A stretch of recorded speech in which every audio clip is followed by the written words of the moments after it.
Danger হবে, এখান থেকে বেরিয়ে যাওয়াটাই ভালো।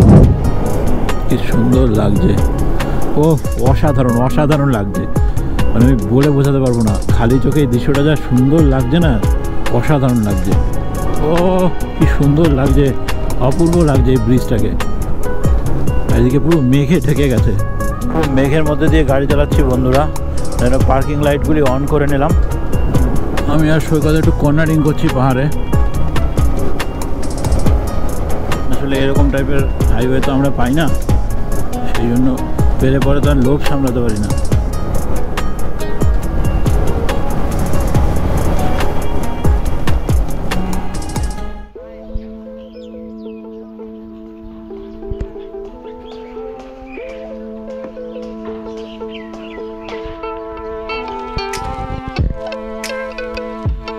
গুড মর্নিং ফ্রেন্ডস ফ্রম আপার শিলং।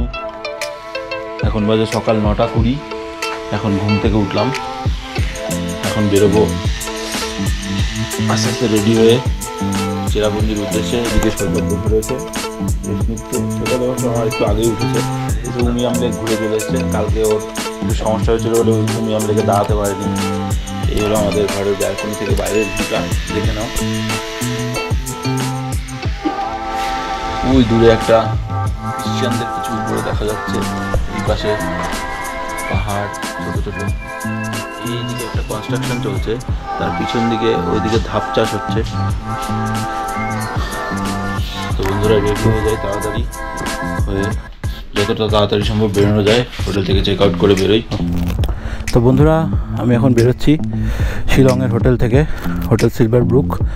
এটা ছিল ডরমেটরি, আর উপরে রুম, আর এদিকে ছিল আমাদের রুম। আমাদের গাড়িগুড়ি কোস্টারে দেওয়া রয়েছে, সৈকত, দ্বীপ, আর ওদিকে কৌস্তব রয়েছে। আমাদের এখান থেকে হোটেল দেখাচ্ছে চেরাপুঞ্জির আড়াই খাসি রিসর্ট, সেটা হচ্ছে 80 কিলোমিটার। তো চলো রাস্তায় দেখা হচ্ছে। আমরা বেরোচ্ছি এখন হোটেল থেকে। এটা হলো আপার শিলংয়ের রাস্তা। রাস্তার অবস্থা দেখতেই পাচ্ছ কীরকম খারাপ, প্রচণ্ড ধুলো। এখান থেকে আমরা এখন যাব লাইটলুম ক্যানিয়ন, দেন শিলং পেক। লাঞ্চ করতে হয়তো দাঁড়াবো, আর নাও দাঁড়াতে হবে, কারণ ব্রেকফাস্টটা একদম হেভি করে নিয়েছি। আলুর পরোটা ছিল ব্রেকফাস্টে, তার সাথে ডিম ছিল। আলুর পরোটাগুলি খুব সুন্দর ছিল, এত সফট আর বেশ মোটা। এইটা তৈরি হচ্ছে double lane highway. Double lane হয়ে গেলে তখন এই লেনটাও খুলে দেওয়া হবে। এখন এই রাস্তায় টোটালি কাজ চলছে, সেই কারণে এখন সিঙ্গেল লেন দিয়ে যাতায়াত করা হচ্ছে। রাস্তা এখানকার মোটামুটি, কিছু কিছু জায়গায় যেহেতু কাজ চলছে সেই জন্য এরকম ভাঙাচুরো রয়েছে।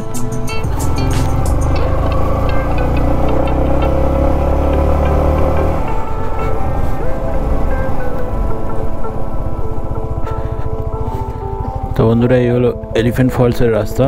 এখানে চেক পয়েন্ট আছে, এখানে সম্ভবত এন্ট্রি ফি দিয়ে চেকিং করতে হবে, তারপরে আমাদের ভিতরে ঢুকতে দেবে। তো দেখা যাক, এন্ট্রি ফি দিয়ে আমরা ভিতরে ঢুকি, তারপর দেখাচ্ছি। আমরা পৌঁছে গেছি elephant falls. This is two wheeler parking, yeah. তো আমরা টু হুইলারটা পার্ক করে দিই, দিয়ে তারপরে আস্তে আস্তে উঠবো হেঁটে হেঁটে। বন্ধুরা এই এলিফ্যান্ট ফলসের ঢোকার গেট, কয়েকটা সিঁড়ি নেমে আসতে হয়। এই হলো ফলসের সিঁড়ি, টুরিস্ট রয়েছে। চলো সৈকত,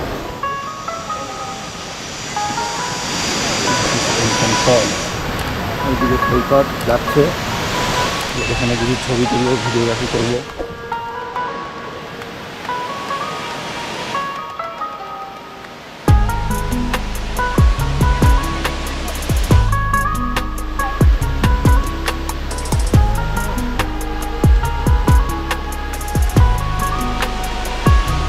আমরা এখন সবাই যাচ্ছি এখান থেকে আরও নিচের দিকে, যতটা নিচে নামতে যায়।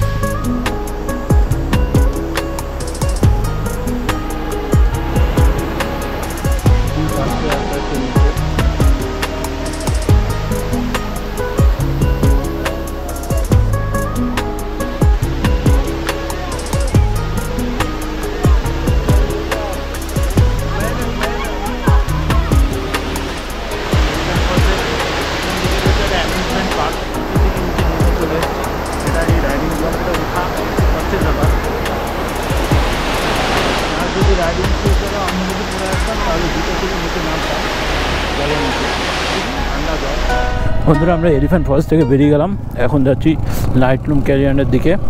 তবে তার আগে শিলং পিক যাব, কারণ ওই সেম রাস্তাতেই পড়বে শিলং পিক।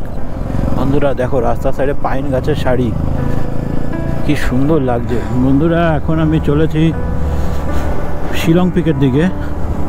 আমাদের মধ্যে একজন রাইডার দ্বীপ ও রাস্তা ভুল করেছে।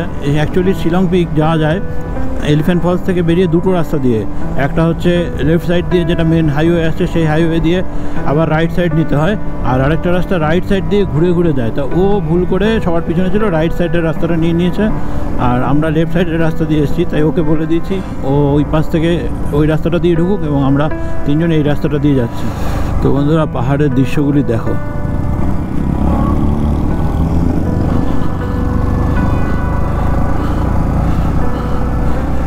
ও কতদিন বাদে আবার সেই কর্নারিং করছি এরকম খাড়াই রাস্তায়, আলাদাই মজা, অপূর্ব লাগছে, অপূর্ব।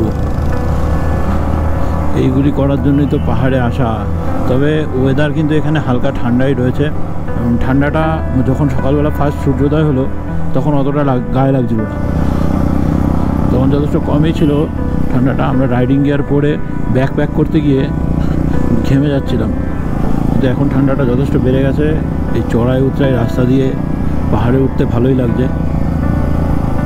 ওই দূরে একটা স্ট্যাচু টাইপের কিছু রয়েছে, ওখানে লোকজন পিকনিক স্পটের মতন বসে মজা করছে, আর অপূর্ব লাগছে দৃশ্যটা। দেখো পুরো ধাপ চাষ হচ্ছে পাহাড়ের ঢালে।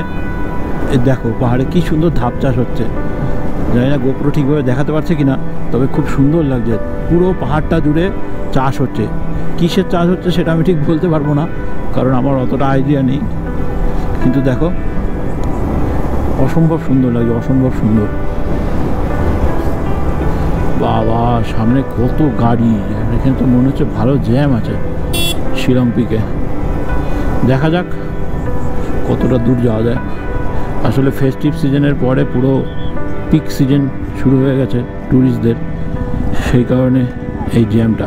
বন্ধুরা এই হলো শিলং পিকের main gate, air force station.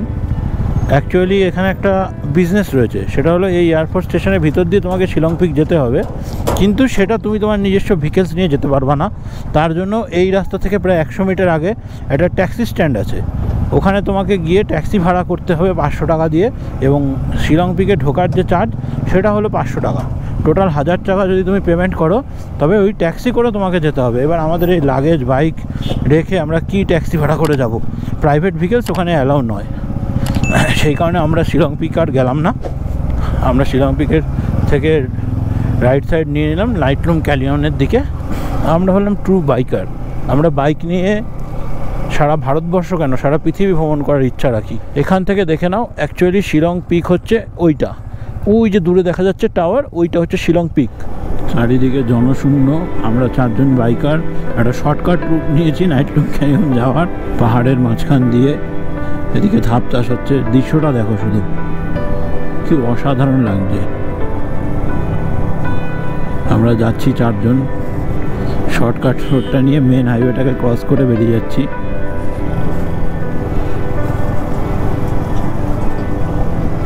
Main হাইওয়েতে উঠে পড়েছি, খুব কষ্ট হচ্ছিল ওইটুকুনি রাস্তা বাইক চালাতে।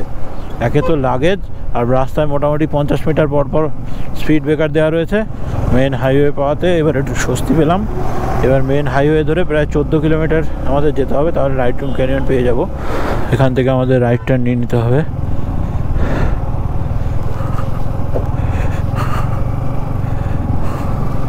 এক দু ফোঁটা করে বৃষ্টি পড়ছে, আর গোপ্রো অফ করতে ইচ্ছা করছে না, একটু বাদে বাদে যা ভিউ পাচ্ছি পাহাড়ের।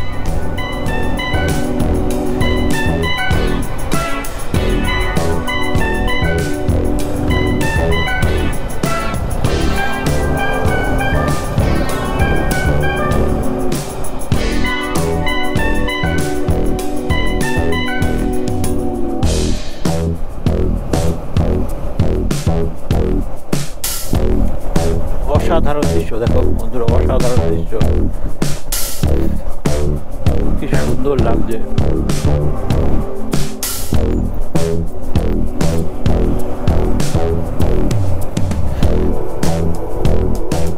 তো বন্ধুরা লাইটলুম ক্যানিয়ন যাওয়ার পথে এত বৃষ্টি শুরু হয়ে গেছে যে আমাদের লাস্টে দাঁড়াতে হলো, দাঁড়িয়ে রেন গিয়ার পরে নিলাম আর গোপ্রোটাকে ওয়াটার প্রুফ করে নিলাম। তবে জানি সাউন্ড রেকর্ড ঠিকঠাক হবে না। আজ আমরা লাইটলুম ক্যানিয়ন থেকে যাবো চেরাপুঞ্জি রাস্তায় বৃষ্টি আমাদের পেতেই হবে, কিছু করার নেই। কিন্তু আমার রাইডিং শুটা নিয়ে একটু সমস্যা, কারণ এটা ওয়াটার প্রুফ না। বন্ধুরা আবার বৃষ্টি শুরু হয়েছে, ধীরে ধীরে পড়ছে। মেন সমস্যা হচ্ছে আমার ওয়াটার প্রুফ গ্লাভস নেই। নর্মালি খালি হাতেই গাড়ি চালাতে হচ্ছে আর প্রচণ্ড ঠান্ডায় হাত একদম অবশ হয়ে যাচ্ছে। এদিকে ভালো বৃষ্টি হচ্ছে।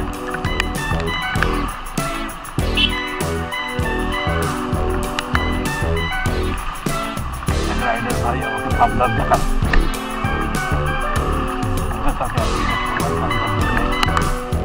ভিউটা দেখো শুধু পাহাড়ের, একদিকে মেঘ তার মধ্যে বৃষ্টি হচ্ছে, একটু অসাধারণ ভিউ। তো বন্ধুরা দেখো বৃষ্টির পরে লাইটলুম ক্যানিয়ন যাওয়ার রাস্তাটা কীরকম সুন্দর লাগছে। পুরো মেঘ, এগুলো কিন্তু কুয়াশা না, এগুলো মেঘ। দেখো কী সুন্দর মেঘ ভেসে যাচ্ছে এই ভ্যালিটা দিয়ে। জানি না সাউন্ড ঠিকঠাক রেকর্ড হচ্ছে কিনা। অসাধারণ লাগছে, অসাধারণ।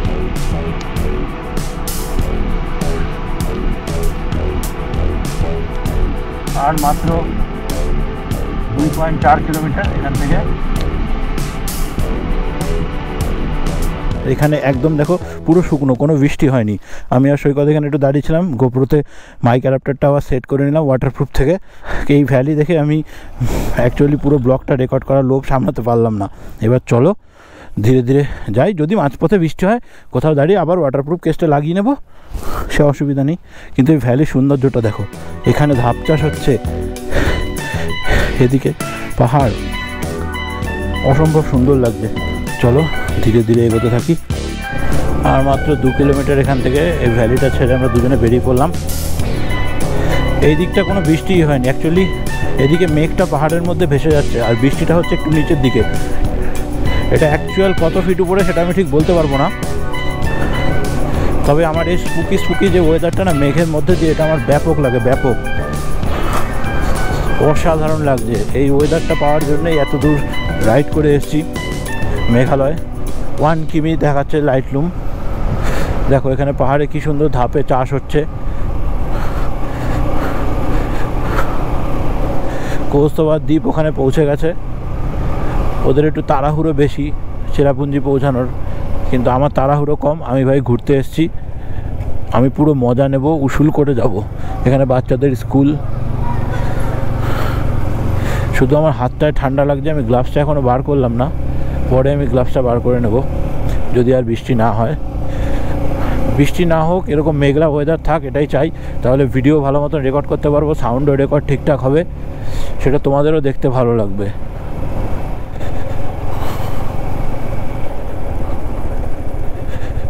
এই হলো পার্কিং লাইটলুম ক্যানিয়নের। ও মেঘটা কি সুন্দর লাগছে। হাউ মাচ 2 বাইকস 80 ওকে। বন্ধুরা লাইটলুম ক্যানিয়নের অবস্থা দেখো, পুরো মেঘাচ্ছন্ন, পুরো। এখানে গাড়ির পার্কিং, এখানে বাইক রাখতে হবে। আপাতত এখানে বাইকটা রেখে নামি গাড়ির থেকে, যদি মেঘ সরে তবে ক্যানিয়নের দৃশ্যটা দেখতে পাবো। এই সামনে লাইটলুম ক্যানিয়নের অবস্থা, কিচ্ছু দেখা যাচ্ছে না। একবার চারিদিকটা দেখে नाउ।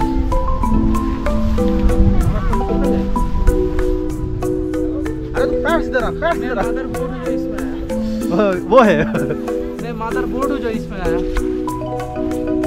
मिनट में तो टूट गया।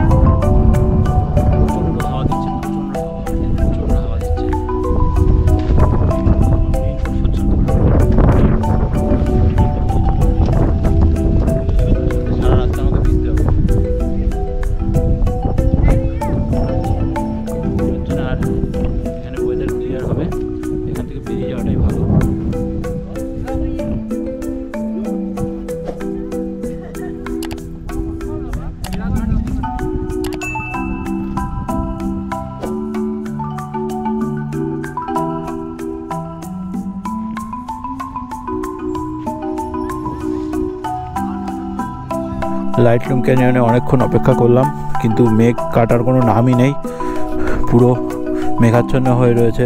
সেই কারণে ক্যানিয়নটা আর ওই দিকটা ভালো মতন দেখতে পারলাম না, আরও নিচ অবধি অনেকটা দেখতে হতো, মানে অনেকটা দেখা যায়।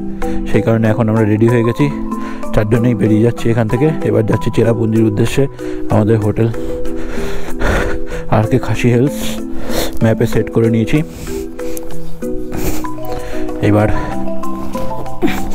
এখান থেকে ডিরেক্ট চেরাপুঞ্জি। শুধু রেনকোটের আপারটা পরে নিয়েছি, লোয়ারটা রেখে দিয়েছি, লোয়ারটা যদি প্রয়োজন হয় তবে পরবো। তো চলো, গুড বাই লাইটলুম ক্যানিয়ন। এবার ভিউটা দেখে নাও লাইটলুম ক্যানিয়নের।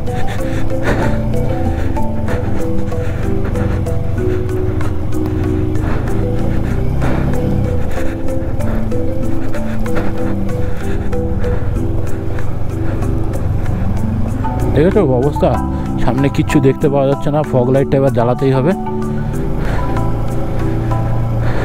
পুরো মেঘ হয়ে গেছে। আমরা যখন এসছিলাম তখন এরকম ছিল না এখানকার ওয়েদারটা, তখন অনেকটা ক্লিয়ার ছিল, নিচে বৃষ্টি হচ্ছিল, সেই কারণে দাঁড়িয়ে রেইনকোট পরতে হয়েছিল। এখন নিচে জানি না কি হচ্ছে, পুরো চারিদিকে মেঘ আর মেঘ, একদম মেঘাচ্ছন্ন। এই মেঘের মধ্যে দিয়ে রাইড করে যা মজা লাগছে না বন্ধুরা, কি বলবো, বলে বোঝাতে পারছি না। আমি সিকিম করেছি, দার্জিলিং করেছি, নর্থ বেঙ্গল করেছি, হিমাচল করেছি, কিন্তু মেঘের মধ্যে দিয়ে, এত মেঘের মধ্যে দিয়ে রাইড এই প্রথম।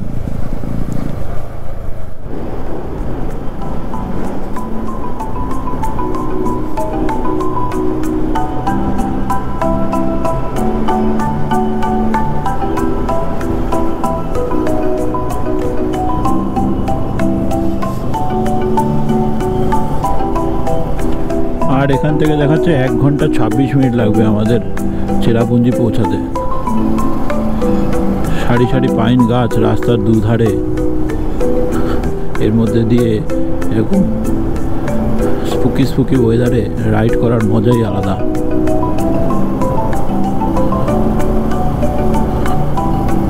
তো বন্ধুরা, এই মেঘালয় ট্রিপে একটা জিনিস আমি তোমাদেরকে বলতে চাই, এখানে কিন্তু যখনই ট্রিপ করতে আসবে তখন রেইনকোট কিন্তু মাস্ট নিয়ে এসো, কারণ এখানে কখন বৃষ্টি যে হবে আর কখন হবে না এটা তুমি বুঝতে পারবে না। আমরা সকালবেলা যখন বেরিয়েছি তখন পুরো ক্লিয়ার ওয়েদার, হঠাৎ করে মাঝপথে বৃষ্টি নেমে গেল, যা হোক রেইনকোট ছিল বেঁচে গেছে না। এখন দেখো আবার কি সুন্দর ক্লিয়ার সূর্যদেব উঠে গেছে। তবে বৃষ্টি না হয় ভালো, বৃষ্টি হলে প্রচুর প্রবলেম হয়, রেন গিয়ার ভিজে গেলে, বিশেষ করে জুতো ভিজে গেলে যে কী কষ্টটাই না হয় সেটা একটা রাইডারই বলতে পারবে। তবে মেঘালয়ের এই গ্রিনারি আর এই সবুজ, মানে বৃষ্টি ভেজার পরে এই গ্রিনারি এক অপূর্ব সৌন্দর্য। দেখো সামনের দৃশ্যটা দেখো, শুধু সামনে ফুটবল খেলার মাঠ, মাঠের ঘাসগুলি অনেকটা লালচে টাইপের। আর এখানকার মাটি একটা আজব বৈশিষ্ট্য দেখলাম, এখানকার পাহাড়টা সে সিকিমের মতন না, এখানকার প্রত্যেকটা পাহাড় হচ্ছে মাটির পাহাড়, এবং পাহাড়গুলি যখন কাটছিল ভিতরে পুরো লাল মাটি, একদম টকটকে লাল মাটির পাহাড়।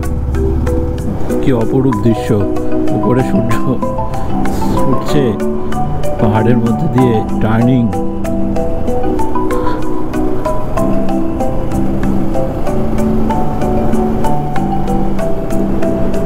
অপূর্ব লাগছে, অপূর্ব।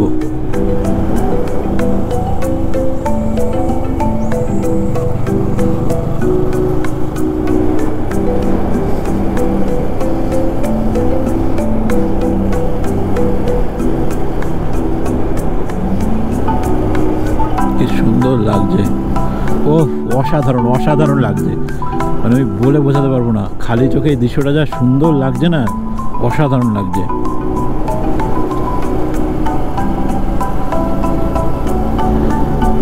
পাহাড়ে ধাপ চাষ হচ্ছে।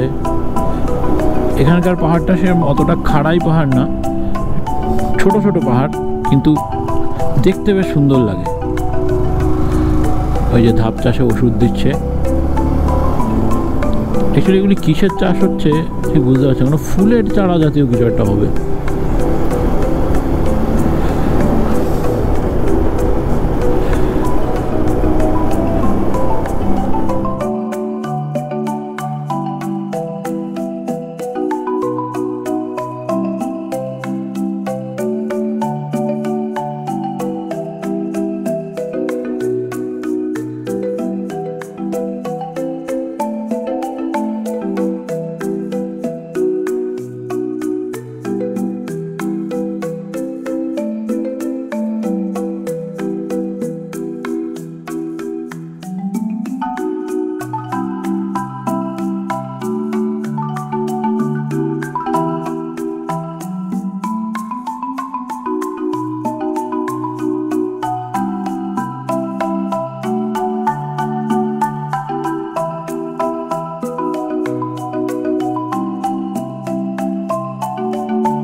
দূরের পাহাড়টা কি সুন্দর লাগছে।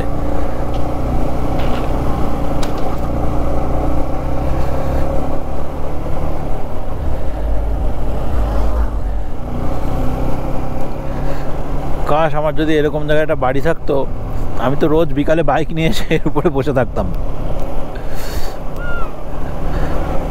কিন্তু সত্যি কথা বলতে এইসব জায়গায় থাকা যথেষ্ট কষ্টকর। আমাদের ওখানকার মতন এত সহজ সরল জীবনযাপন নয় এখানে। সামনে পাহাড়টা, ধাপ চাষগুলি দেখতে কি সুন্দর লাগছে, পাহাড়ে অসাধারণ লাগছে। আমরা 3টে বাইক, পিছনে আছে কৌস্তব।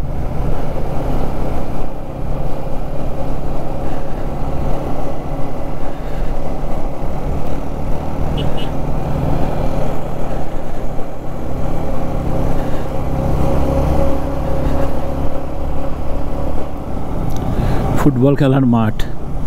এই মেঘালয়ে আমি একটা জিনিস দেখলাম যে পাহাড়ের মধ্যে ছোট ছোট জায়গায় বেশ সুন্দর ফুটবল খেলার মাঠ রয়েছে।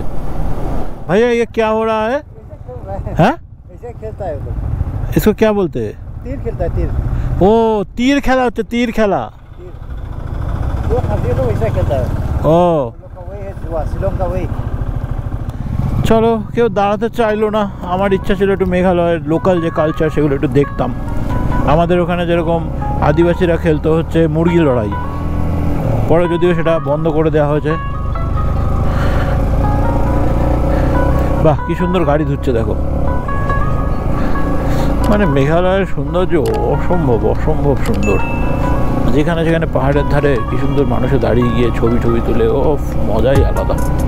পিকনিক করে। আমি তো অনেক জায়গায় আস্তে আস্তে দেখলাম রাস্তার সাইডে এখানে বেশি চলে অল্টো, মারুতি 800, এই জাতীয় ছোট ছোট গাড়িগুলি। ওই গাড়িতে করে স্টোভ এবং অন্যান্য জিনিসপত্র তুলে নিয়ে এসে সব পাহাড়ের ধারে দাঁড়িয়ে দাঁড়িয়ে ছোটো ছোটো স্টোভের মধ্যে রান্না করছে, এবং তার সাথে আরও যা যা খাবার পান করার সেগুলি খাচ্ছে, পান করছে। সেটা তো তোমরা সবাই জানো, সেটা আমি বিস্তারে গেলাম না। এই রাস্তার সিনিক বিউটিটা এত সুন্দর যে আমার গোপ্রো বন্ধ করতে ইচ্ছা করছে না। এই যে মেঘালয়ের মাটিটা, আমি এইটাই বলছিলাম, পাহাড় কাটলে এরকম পুরো লালচে মাটি বেরোয়। দেখেছো, মেঘের মধ্যে দিয়ে বাইক চালাচ্ছি। এটা কিন্তু কুয়াশা নয়, এটা মেঘ বন্ধুরা। জানি না গোপ্রো ঠিকভাবে দেখাতে পারছে কি না। এটা হচ্ছে মেঘ। ও কি সুন্দর লাগছে, অপূর্ব লাগছে এই ব্রিজটাকে। এদিকে পুরো মেঘে ঢেকে গেছে দেখো। এই জায়গাটার এক্স্যাক্ট নাম আমি জানি না, তবে আগে দেখছিলাম মাওডক বলে কিছু একটা জায়গা রয়েছে এই জায়গাটার নাম। পাহাড়ের মধ্যে এখানে নো পার্কিং বোর্ড দেওয়া আছে, সেই কারণে গাড়ি দাঁড় করানো যাবে না। নয়তো ভেবেছিলাম গাড়ি দাঁড় করে ছবি তুলবো। দুপাশেই রাস্তার দুপাশে এখানে নো পার্কিং রয়েছে, না তো এখানে খুব সুন্দরভাবে বসে একটু ছবি তোলা যেত। ঠিক আছে, চলো, ভিডিওটি রেকর্ড থাকলো। পুরো মেঘ, সামনেও পুরো মেঘ হয়ে রয়েছে, মেঘের মধ্যে দিয়েই যেতে হবে। একটু চা খেতাম ভেবেছিলাম, কেউ দাঁড়ালো না। দুঃখ দুঃখ, মনে দুঃখ কাকে বলিব। ভাই রে ভাই, একটু দাঁড়িয়ে ছবি তুলবো এখানে, আয় ওইখানে দাঁড়াবো।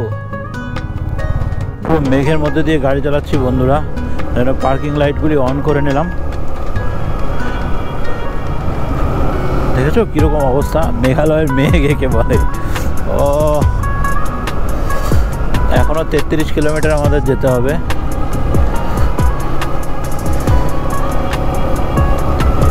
শহরা, এই জায়গাটার নাম হচ্ছে শহরা। পুরো মেঘ ভেসে যাচ্ছে, অপূর্ব সুন্দর লাগছে। তার সাথে রিস্কিও ওই জায়গাটা। পাহাড়ের কাপগুলিতে মেঘের কারণে যদি দেখতে না পাওয়া যায় তাহলে প্রচণ্ড রিস্কি। তাও এদিকে মেঘটা অনেকটা কম, আগে অনেক বেশি ছিল। ওই বাচ্চাটা গাড়ির থেকে দেখছে, আনন্দ পাচ্ছে। একটা দাঁত পড়ে গেছে। টাটা।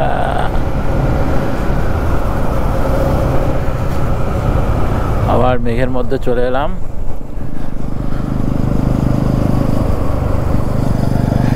এই কৌস্তব না পুরো সামনে চলে আসে, মাঝে মাঝে আমার ভয় লেগে যায়। অ্যাকচুয়ালি ও আমার সাথে স্পিডে কোপ আপ করতে পারে না, ওর আরেকটু টানার দরকার।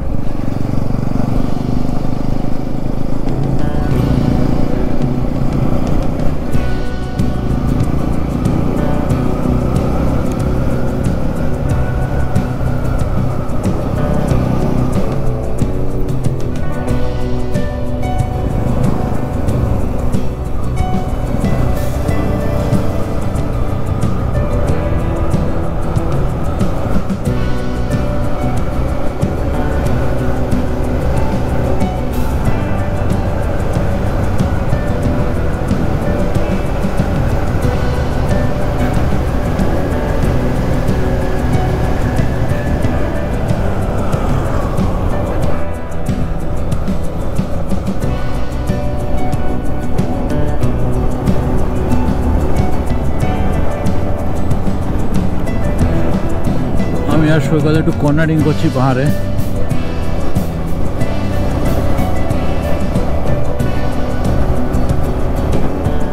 আসলে এরকম টাইপের হাইওয়ে তো আমরা পাই না, সেই জন্য পেলে পরে তার লোভ সামলাতে পারি না। তবে হ্যাঁ, সেটা সেফ হবে। আর ওদিকে দেখো মেঘটা পাহাড়ে, অ্যাকচুয়ালি ওই পাহাড় থেকে আমরা এই সাইডে এলাম। পুরো দুধ সাদা মেঘ, তুলোর পেজা তুলোর মতো দেখা গেল দুটো মেঘের।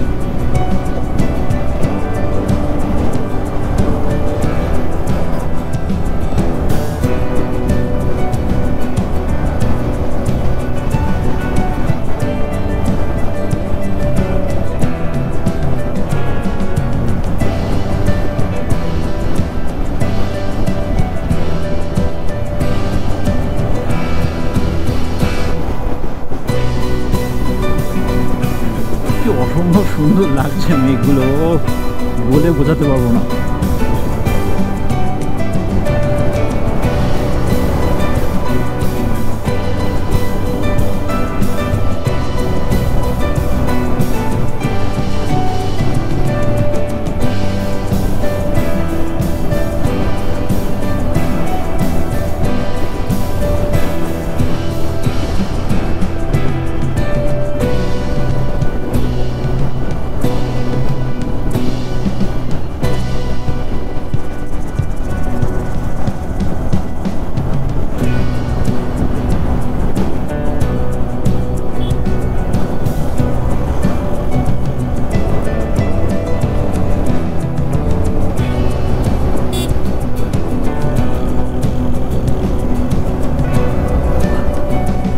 এখন সামনে ট্রাফিক চলে এসছে, আর কর্নারিং করা যাবে না। এতক্ষণ যেটুকুনি যা পেরেছি করেছি। জানি না গোপ্রো ঠিকভাবে দেখাতে পারছে কিনা, ওখানে পেজা তুলোর মতন মেঘটা হেবি সুন্দর লাগছে। 24 কিলোমিটার দেখাচ্ছে, 1 ঘন্টা না, অ্যাকচুয়ালি 50 মিনিট মতন লাগবে। আবার মেঘের মধ্যে প্রবেশ করলাম, এই জায়গায় আবার মেঘ। বন্ধুরা আর বাকি মাত্র 16 কিলোমিটার, সময় দেখাচ্ছে 36 মিনিট। তবে যা এই 1 ঘন্টা ধরে যে হাইওয়েটা দিয়ে আসলাম পাহাড়ের মধ্যে দিয়ে, জাস্ট মাখন, কিছু বলার নেই। এত সুন্দর রাস্তা, এত সুন্দর হাইওয়েটা, জাস্ট বাটারি স্মুথ হাইওয়ে একটা। যেভাবে আমরা চালাচ্ছি এই গতিতে মোটামুটি আর হয়তো 25 মিনিট লাগতে পারে যদি জ্যাম না পাই। পাহাড়ের রাস্তায় জ্যাম হলে কিছু বলার নেই। একটা রেস্টুরেন্টে দাঁড়িয়ে কিছু খেয়ে নিলে হতো, কিন্তু বন্ধুরা তো কেউ দাঁড়াচ্ছে না, প্রচণ্ড খিদেও পেয়ে গেছে। তো বন্ধুরা, আমরা চেরাপুঞ্জি পৌঁছে গেছি। এটা হলো মেন সিটিটা, এবং পিছন দিকে সামনের দিকে বহু রিসর্ট হোটেল সব রয়েছে। আর আমাদের রিসর্টটা এখান থেকে দেখাচ্ছে এখনও 3-4 কিলোমিটার আগে। তবে কপাল ভালো, আজকে বৃষ্টিটা আর সেরকমভাবে পাইনি। বৃষ্টি হলে বাইক চালাতে খুবই কষ্ট হয়। এখানে পরপর প্রচুর রিসর্ট রয়েছে, হোটেল রয়েছে, হোমস্টে রয়েছে। তোমরা আসলে এখানে হোমস্টে হোটেলগুলি বুক করতে পারো। আমরা যে হোমস্টে বুক করেছি সেটা ডিটেলস আমি আমার ভিডিওর ডেসক্রিপশানে দিয়ে দেবো, তোমরা সেখান থেকে দেখে বুক করে নিতে পারো। এক হোটেল রয়েছে এই রাস্তাতে, কিন্তু মেন সিটিটা আমরা পিছনেই ছেড়ে এসেছি। এবার এখান থেকে আমরা এক এক করে বিভিন্ন সাইট যেগুলি রয়েছে, যেরকম 7 সিস্টার ওয়াটারফল, তারপরে Mawryngkhang trek, double decker bridge, Dawki,